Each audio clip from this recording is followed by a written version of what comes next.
Movement syndrome ഉണ്ടെന്നുണ്ടെങ്കിൽ ചെയ്യേണ്ട വ്യായാമങ്ങളാണ്. Passive എക്സസൈസുകളാണ് ഈ വീഡിയോയിൽ പറയുന്നത്. നല്ല വേദനയുള്ളവർക്ക് എന്തിനെങ്കിലും ഒരു സപ്പോർട്ടോടുകൂടി ചെയ്യാൻ പറ്റുന്ന വ്യായാമങ്ങളാണ്.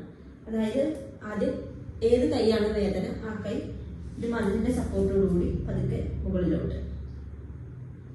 എത്രത്തോളം നിങ്ങൾക്ക് വേദന എവിടെ വെച്ചിട്ടാണ് വേദന തുടങ്ങുന്നത് അവിടെ നിർത്തുക. താഴത്തോട്ട്. ഇതുപോലെ നിങ്ങൾക്ക് ഒരു 10 റൗണ്ടൊക്കെ ഒരു ദിവസത്തിൽ ചെയ്യാം. അങ്ങനെ 3 പ്രാവശ്യമോ 2 പ്രാവശ്യമോ നിങ്ങൾക്ക് പറ്റുന്ന രീതിയിൽ ചെയ്യാം. വേദന കുറയുന്നതിനനുസരിച്ചിട്ട് നിങ്ങൾക്ക് കൂടുതൽ മുകളിലോട്ട് ചെയ്യാൻ പറ്റും. അടുത്തായിട്ട് മതിലിന്റെ സപ്പോർട്ടോടുകൂടി കൈ ഉയർത്തുക.